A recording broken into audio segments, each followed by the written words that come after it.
Hey everyone, it's Kevin Ducey, president of Whiteboard CRM here again today. Excited for some special content we got today. We've done a lot of top producer spotlights. Today I'm joined by my friend, vice president of content for Keeping Current Matters, Dave Childers, and Dave's going to walk us through the market, give us some cool tips of what's happening out there and some tips and techniques that you can use not only through Whiteboard, but also with your realtor partners to help enhance your business. Dave, how you doing today, sir? Doing good, Kevin. Thanks for inviting me on, and we're glad that we get a chance to do this with you today. We love what Whiteboard's doing. We love being a partner with Whiteboard. So all the great work that you're doing, that David's doing, certainly our relationship with Brian over the years. Love what we can do together. Yeah, the partnership between Keeping Current Matters and Whiteboard in some respects, and it's probably is really incredible. And I think that there's a lot of content that's out there that our customers could really be utilizing. Some do it very well. Some could be maximizing it a little bit better. And that's kind of what we're here to do today, is to share, your knowledge on the market and what's going on. If you wouldn't mind, tell me, how did you get here? How did you get with Keeping Current Matters? What's your background? Yeah, it's a great question. I appreciate you asking it. Some people may know, or I may have interacted with them. Most of my background is on the mortgage side of the business, I worked on kind of the training side.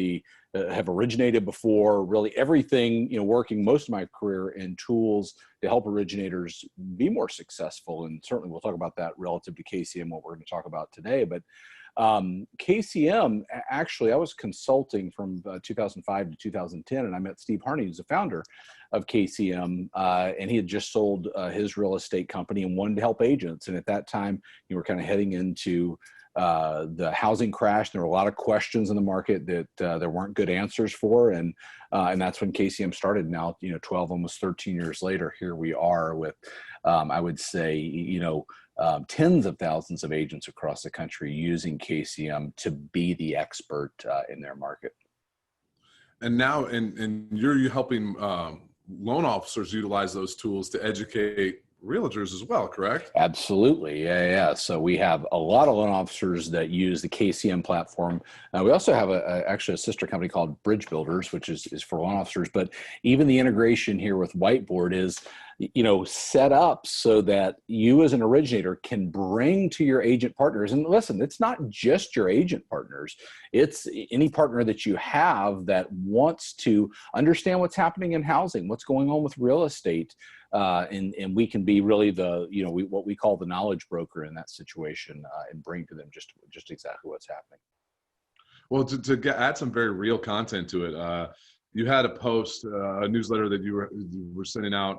I want to say it was probably early May, maybe might have been late April, of is this a housing crisis or not? Sure. And I utilize that internally for our team here. Obviously being strictly focused on the mortgage business, my team was very concerned that we were headed for a 2008 like crash. Sure. With the current COVID situation, and showing the folks that we're not, and obviously we're not. The market's been on fire for some folks, greatly due to rates, but seeing where folks are at from an equity standpoint, and the surplus, the supply and demand, or the lack of surplus, I should say, of houses out there, it really calmed the waters for me and my team. So I'm going to say personally, thank you for providing that content out there. And I actually saw that on a Facebook group first, and I was like, wait, I know where this information's coming from, and I shared it with my team. So right. Thank you so much, David. Really appreciate that. Yeah, on behalf of what we call the KCM crew, I'll accept that. But it's, now we've grown to 26 people that do all of that research and do all of that work to say, okay, what is the difference in the market today from 2008, and what is going on with foreclosures across the country, so that we can give. It's funny, about a year ago, Brian and I were talking, Brian Bomar and I, and he said, David, what KCM really does is gives me as an originator confidence to go forward. We always say it's not good news, it's not bad news, it's just the news. And so what we want to do is we want to give you the news and the information, the insights, to be confident in interactions with not only folks that are sitting down applying for a home loan, but working with an agent partner, working with an attorney, anybody that's saying, hey, what's going on with housing? Because there are a lot of people asking a lot of questions right now. First broad question, I'll throw it out there to you, Dave. How's the market? The quick answer is that really is really good. Sure. We can go into some fundamentals of that, but certainly I would say real estate right now is the shining star of the economy. And I think there are a lot of reasons for that. We talked at length, and if you haven't seen it, you can go back to the Keeping Current Matters website and see why this isn't 2008 all over again, what you were referring to earlier. But, I think really the business that we're in of real estate has a significant economic impact on the economy. And we're seeing that being driven forward by great originators, great agents all across the country.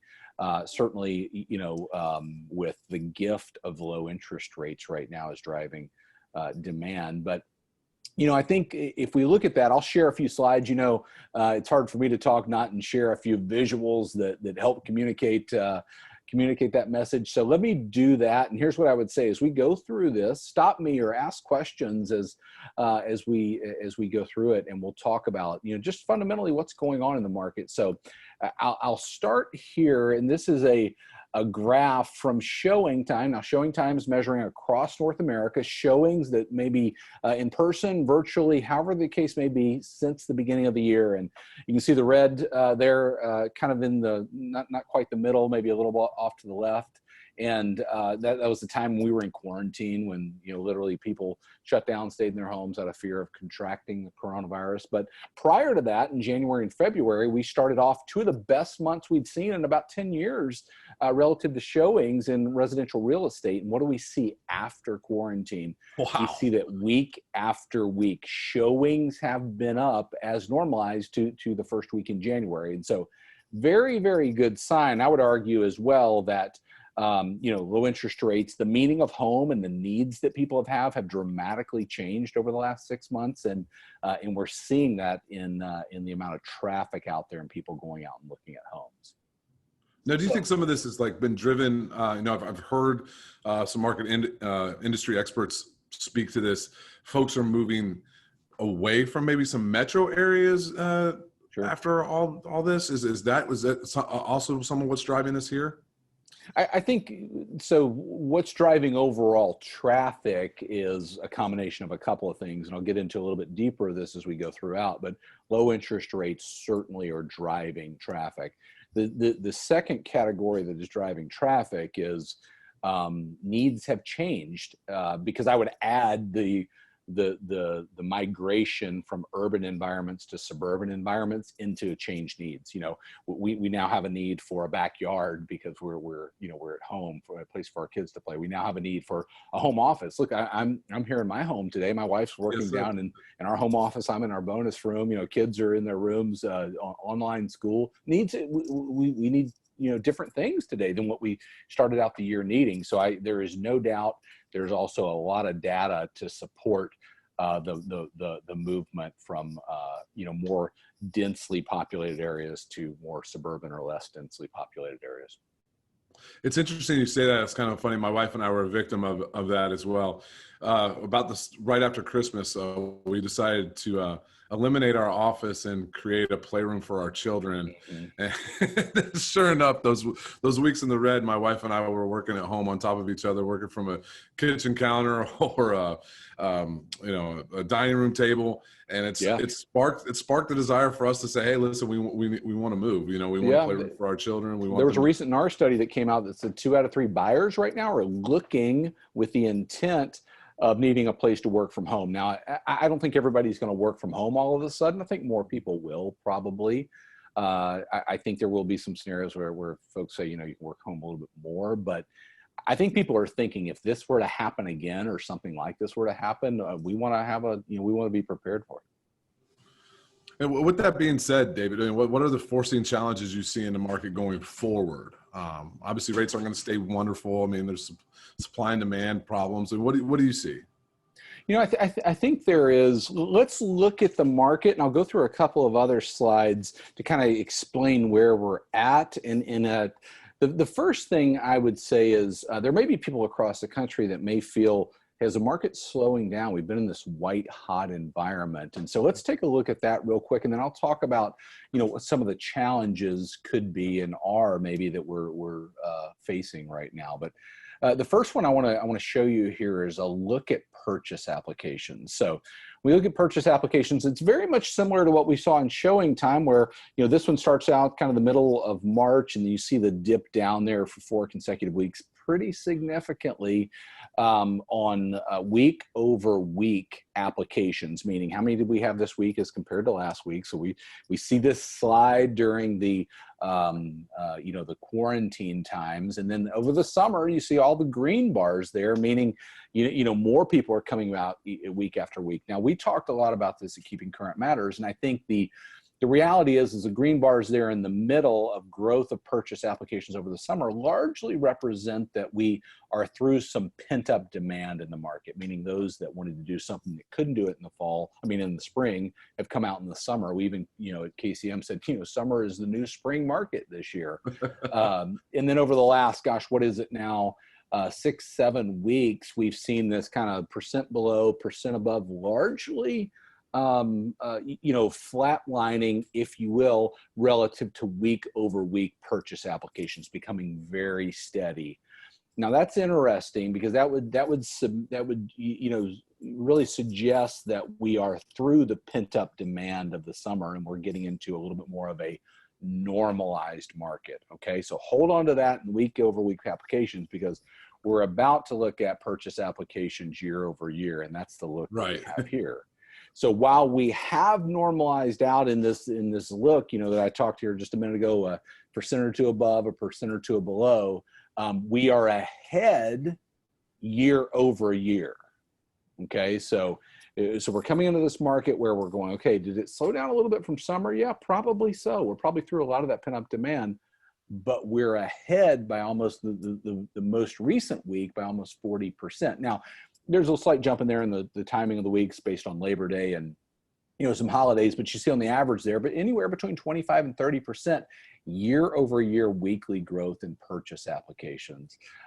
Certainly a strong market. I know anybody listening today can go, yeah, that's what's happening in my market, in my business. If they have 5 minutes to listen, Dave. I mean, goodness gracious. I mean, this is showing our customers why they are so busy right now. I mean, when you first pulled up this graph, I mean, my inclination, the numbers are looking great. I mean, things are better than last year. But then I look at those are 10% lines there. That's incredible. That's a massive amount of growth and just consistent. I mean, it's got to slow down at some point, doesn't it? Yeah, I think the interesting thing is, we're in a very interesting environment right now where we have limited supply, and I'll talk about that in a minute. But we have interest rates right now where people are going, we'd be crazy not to buy, and move forward.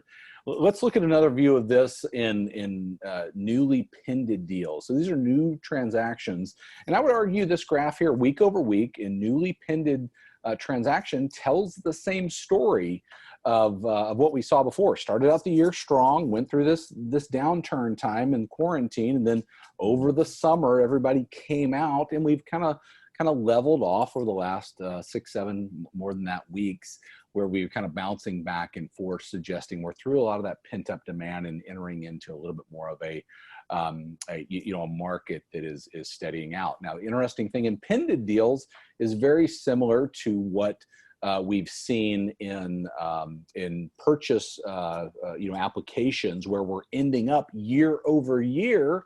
The latest week, almost 20% up year over year. So as we come into the fall, there's a lot of momentum that is in the market. And I'm going to stop sharing here for just a second, because the story here is, if I were to explain this market in an analogy, it's, maybe you're flying down the highway going 90 miles an hour, and somebody flashes their lights, or you see a cop ahead and you slow down to 65. You feel like, gosh, we're going a lot slower right now, but we're actually doing the speed limit.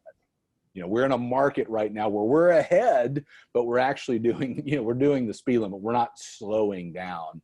And while you may feel a little bit of that, maybe even from the summer of being super busy over the summer, I think, as we look into the fall and low interest rates and people going, hey, our needs have changed, like we talked about before, a lot of people making decisions to say, hey, we're looking for something different at home.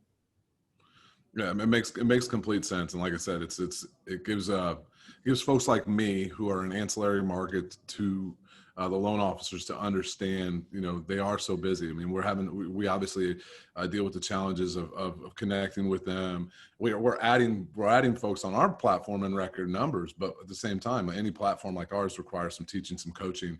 And so that's why we're trying to do some more things like this, is let them know the things that we have available for them, like KCM, within the platform, that maybe I'm not able to walk them through it on a call, but with it, they can take the time and learn from it today. Yeah, it's a wonderful benefit. And that's the thing that I wonder sometimes is, does everybody know they have access to this right. type of information Exactly. to deliver it? Because I would tell you, if you're an originator out there today not using it, you're not using content that every agent wants. Because I talk to agents every day, and they're, similar to the story that you mentioned before about why it's not 2008 all over again, going, hey, how do I make sense of what's happening in the market? And I think that's our job today as originators, is to come in and say, okay, look, let me help you, guide your clients through making a decision in this market. Yeah, that was the next question I was going to ask you. Like, how can our customers help? There's a supply and demand challenges out there, but how can the prices rising, how can our customers continue to deliver value to real estate agents and their customers? I mean, how do they do that moving forward, Dave? I think a couple of things that I would say that would be, paramount here. And let me start with my perspective from being around agents, the majority of my time. The thing that I think, I'm going to say this, and maybe it's just a reminder, I think most people know it, is stay in touch with your agent partners. Over the summer and the last several months, I've been on many webinars and environments, talking to people, and the questions come up with, how do I get in touch with my lender partner? And when that starts to come up, it certainly is a byproduct of where we have been and where we are, of, consumed by refinances, consumed by purchase transactions, consumed by just what's coming at us. So my first piece would be, hey, to challenge you to say, okay, what are you doing to stay in touch with great agent partners? If you're new in the business looking to make some great agent relationships, I would argue there's no better time to do that than now. If you've forsaken those relationships, I would argue there's no better response than to say, hey, I've been slammed with people coming at me, and I want to sit down and I want to catch up, and let's figure out how we can, how I can help you going forward. Whatever that is, to come back and say, let's do it. The second piece that we have a unique, viewpoint in relative to their business is twofold, because it has to do with financing and it has to do with equity. Right now across the country, there is more equity in homes than there has been in, a long, long time, if not ever. At Keeping Current Matters, we've talked about a John Burns consulting report that showed us that 42.1% of the homes in this country are owned free and clear. 58.7% of the homes have at least 60% equity, and on down the line. Really, coming out of 2008, there were a lot of people that learned lessons with equity that they said, I don't want to repeat this lesson, and they've made different decisions in how they've stewarded the equity in their homes. Why is this important? It's important for a couple of ways.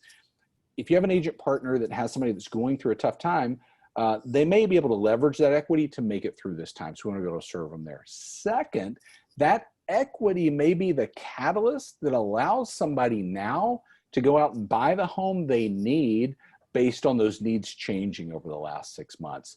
And we're uniquely positioned to say, okay, you bought the house here, you owe this, this is your equity position. Okay, what can you afford? Help pre-qualify them. I was looking the other day, and in November 2018, not quite 2 years ago, the average 30-year fixed was at 4.94%, almost 5%. And today we sit at, the latest average weekly rate as of last Thursday, I think was 2.86, right at 2.9, call it under 3. So we're 2 percentage points below. I would be doing calculations for my partners right now saying, hey, on the average price of a home in your area at 5%, this is what that payment would be. Today, what do those dollars buy you? And when you calculate that, and after you pick your jaw up off the floor and go, wow, that's amazing to be able to communicate, there's great buying power in the market today. And that'll do a couple of things. One, it gives the agent an opportunity to talk to somebody, which is critically important to them. Also, doing that may help free up inventory, which is the greatest challenge in this market. Yeah, I know that we're at a deficit when it comes to houses and availability that's out there. My wife and I are looking. I mean, we've ran into that, and so that's encouraging to hear. It's encouraging to hear on so many levels. I think I sit here as an American. You put beside what I do for a living, but as a citizen of this country, you think about where we're at from an economic standpoint, and I can think about all the positives that equity in the home is going to provide for Americans coming out of this that might pull us out of it faster. We're going to need construction of new homes, right? That's obviously going to drive things, and there's going to drive, I mean, materials and goods and all the things that can pull us out of this recession, depression, whatever you want to call it at the end of this. Who knows what it looks like when we're on the other side of COVID really quickly, I think. Yeah, you talk about recession or depression. My dad used to always say growing up, what's the difference between a recession and a depression? He'd say, a recession's when your neighbor loses their job, a depression's when you lose your job. So it's a matter of perspective on some level, and there are a lot of people hurting. But I would say this, and we wrote a blog. You can go back to KCM blog. If you're not following the KCM blog, go do it. You certainly have access through Whiteboard to all of that information. We wrote a blog post this summer that outlines the economic impact one sale of a home has in this country. It's $88,000 on a new home, of commissions generated to materials purchased to ancillary business, the blinds, all the stuff that you have. It's significant. The amount of of economic activity that has in existing homes, about half of that, about 44,000. But let me show you a picture real quick. So I think a picture is worth, 1,000 words, as they've said. And this is a look at just how bad the situation is. In green there, you see new listings come to market. In orange there, you see the listings as cumulatively. So we're bringing them back, and yet they're dropping. If you want to look at it another way, this just shows the erosion, as I call it, in housing supply over the last year of the number of homes literally available for those that want to buy them. And the reason I bring this up is this is the best way I know how to explain this. This is a picture just a few months ago of toilet paper, where literally the storekeeper couldn't put it on the shelves fast enough. You may have seen the meme that's kind of floated around, like, they can't get on the shelf fast enough before people come in and buy it. And that's what's happening in real estate right now, driven by a couple of things, but by white hot interest rates. But we know that's a reality and I would also call it the gift of today. And then we know that home has become much, much more important to people over the last 6 months. It's been the place where we eat, where we work out, where we work, where we go to school, where we do everything. And people are saying, I want a different option for what home is. Or I just don't want to remember 2020 at all and just there's some of that too. Yeah. Maybe we want to install a tap or something. Absolutely. Yeah. Well, Dave, let's. Is there any other market techniques or tips that you think you want to share today, or should we talk a little bit more about Whiteboard and KCM? What do you think? Yeah, I think let me give everybody on here some really good news. Okay, a couple of things that I would say. First, you have access to this information. So through our partnership, I've got a picture here that David sent me over. Let me share this real quick.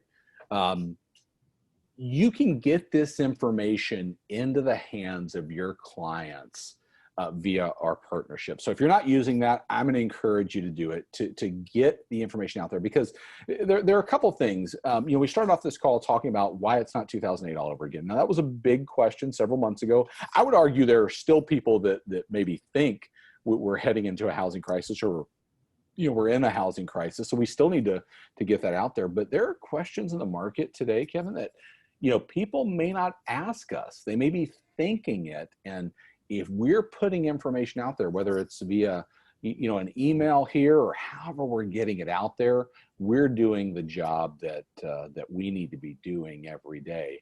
The second piece of information that I would share with you is where projections are at right now in their they're shocking. And I want to read this real quick here. It's from Lawrence Yun, who's the chief economist at NAR.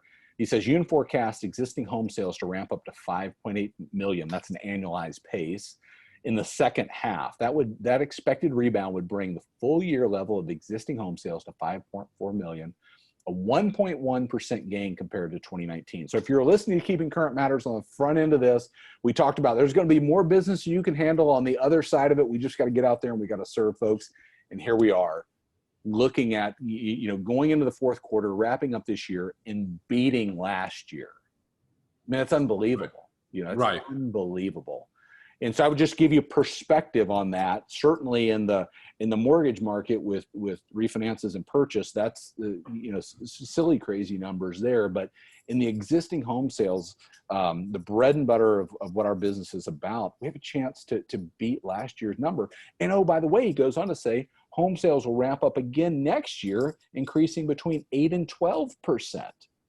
And so I think the job right now is we got to be back out in the market doing what we do, with our agent partners. If I'm an originator right now, there's a couple things I know probably on average. One, most have pockets full of cash right now because of the year that have happened. Let's just be honest. And two, you're pretty tired, from everybody you've talked to scenarios you've gotten into, to refinances, to whatever challenges, to capacities, to pipelines, to everything.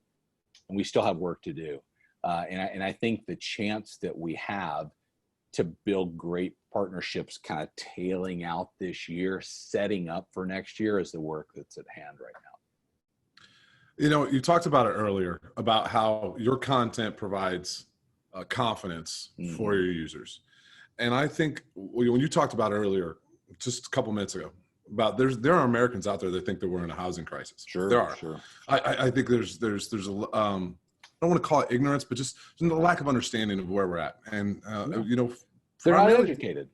Well, yeah, but we're not talking about this on the nightly news. Yeah, I mean, frankly, it doesn't have to do with COVID. It doesn't have to do with election. It doesn't have to do with civil unrest in America. So we're not going to talk about it.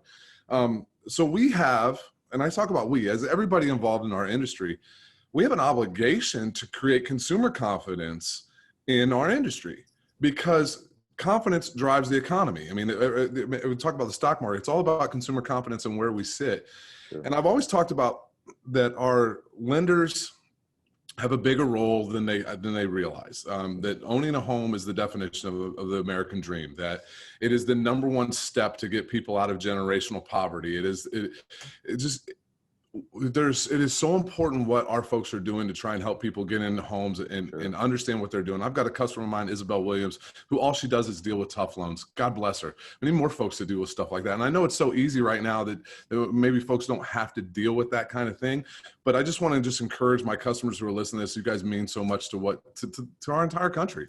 Yeah. And I know it might seem like I'm being hyperbolic, but I'm not. We're in a tough time right now. And those numbers this is what's going to pull us out. And we need to educate our consumers. And the way we educate our consumers is we need to educate ourselves. We need to dive into products like Keeping Current Matters and understand what's going out there, and understand that as a loan officer, you don't have the time to do that. Well, you don't need to. It's provided for you. You were talking about it earlier. How do we stay in contact with our realtor partners? Well, maybe if you had automated text and email campaigns set up to stay in touch with them through your CRM and you were utilizing it, it would help you. Right. So there's all those steps in the process to come full circle, and it's really encouraging. You see me, I'm like getting on my edge of my seat here. I'm fired up. I'm fired up to see this, because I've had the concern that we would see a tail off in 2021. Well, sure. With what Yun said, I mean, the market's going to be on fire. I think we all have to take a step back. You talked about we have an obligation to do this. When KCM was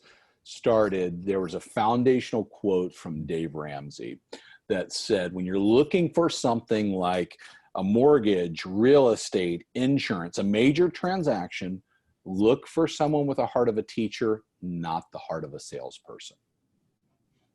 And it really is that as a foundation was how KCM was started.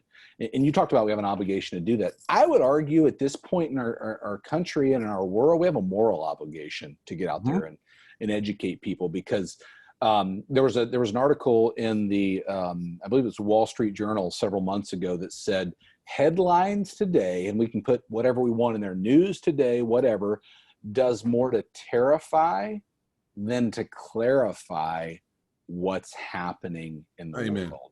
And the reason for that, and I think, you know, as we lead up to the election here, one of the most contentious, you know, presidential elections, certainly in, I would argue to say, the history of the country, if not in our lifetime for sure, is understanding what's going on and understanding that both sides, this is not going to be political, both sides are going to use information to say, hey, it's way better than what you thought it was. The other side's going to say it's way worse than what you thought it was. And you can just insert whatever topic in there.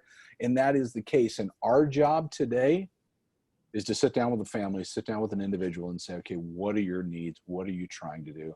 Let's look at the market. Let's help you make the wisest decision. You know, and I think, to your point, we're uniquely positioned to do that with people that are borrowing money, the largest investment of their lives, and serve our partners that way. And say, okay, my agent partner, and again, I wouldn't stop there. My attorney partners, my, you know, whatever partners are out there that I'm doing business with, I want to bring you the facts about this market. And I think if you develop a brand of doing that, you'll never have to worry about business for your life. I completely agree with you, David. It's something you can't get by pushing a button. You know, I mean, I've talked about this so many times. The human element. I love people.